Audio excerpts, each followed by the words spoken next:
I'm John from WorkshopAddict.com. Today I have the DeWALT DW735 13-inch thickness planer to show you. There's a lot of thickness planers out there, especially for your starting woodworker, and then there's this one. I had one of those other ones. It worked fine at first, and it was doing a nice job for what I needed. Unfortunately, when I started getting more wood and a bunch of rough lumber, and I was using it a lot, it tended to trip out. There's a thermal overload protection on it to keep from damaging your unit. And once it would start to heat up, it would shut down. And it became pretty annoying because I'd be in the middle of a project. I might be doing cutting boards and then getting them all the same thickness, and as I was doing it, it would trip out. You have to come back 20 minutes later. It was a little bit annoying. So this is the next step up. This is basically a favorite of contractors and anybody who's using a lot of lumber, and there's for good reason. This is a very nice unit. It's 92 pounds. There's a little Pictionary thing up here, pictorial, that shows 2 people lifting it. It is heavy. So if you are going to move it, either put it on a mobile base or get help, because it is heavy. It has a very unique feature from other ones. This has 2 speeds to it. It has, well, you can see here, there's a 1 and a 2.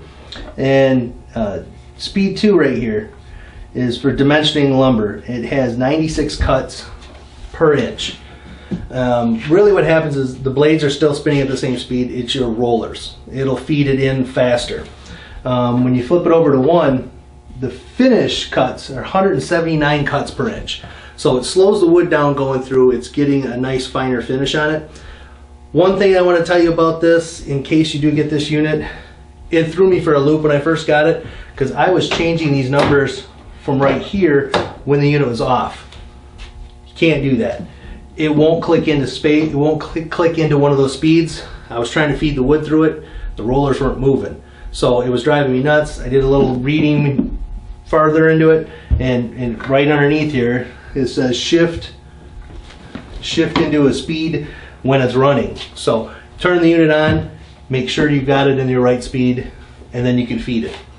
That works extremely well.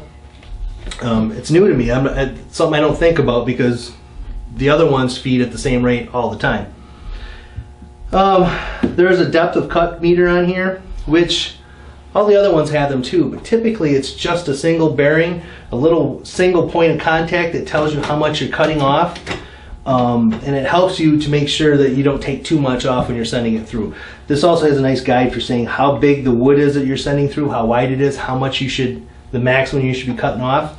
But there's a bar, it runs from about here all the way over to here, so about 3/4 inch, 3/4 of the cut.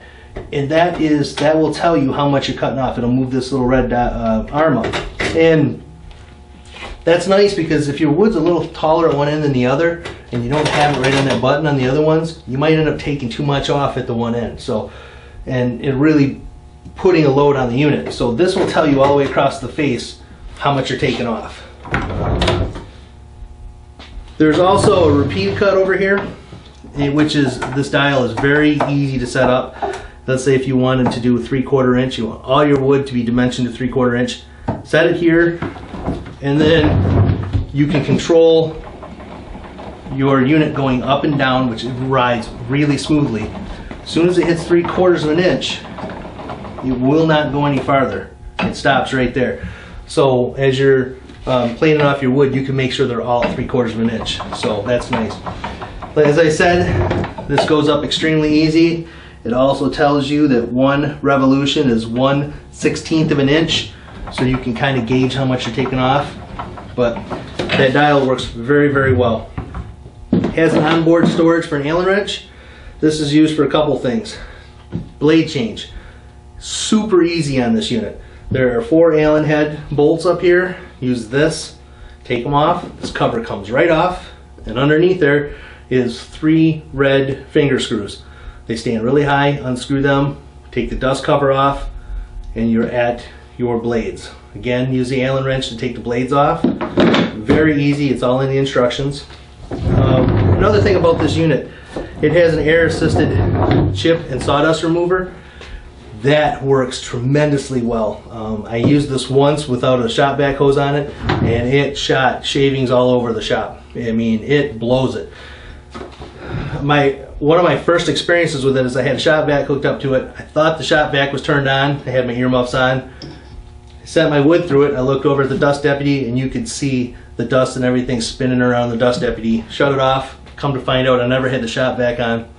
12 feet of hose, 14, 16 foot of hose, blew it all through that, right into the dust deputy, down into the shop vac. And you can actually feel, if you take the shop vac off, hose off, that the air coming out of this is more than the suction on the shop vac.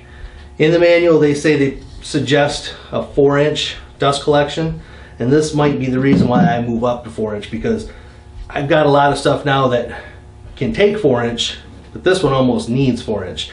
You still can get a shop vac hose on here. It's a little tight, but it's better than nothing. Now this unit comes as you see it right here, or you can also get you can order on, I get it on Amazon, you can order the version where it has a spare set of blades and your outfeed tables. I wish I would have went that route. I bought the outfeed tables afterwards, and they really help to support your workpiece.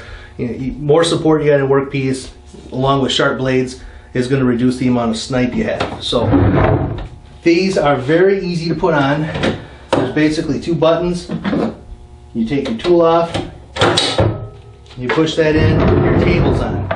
So if you have to, you can take them on and off with no problem. If you buy this and decide you want the tables, you can add it later. Now here's about the only thing I don't like about the unit. I love to store my stuff in a small shop, so I'm always storing things. Folds up fine in front. The dust collection actually stops it from closing up fully. Not that big of a deal. I use a little bungee cord, I hook it to it, and I can hook it to the handle, and I'm good. But I just wish that I didn't have to do that. Not that big of a deal.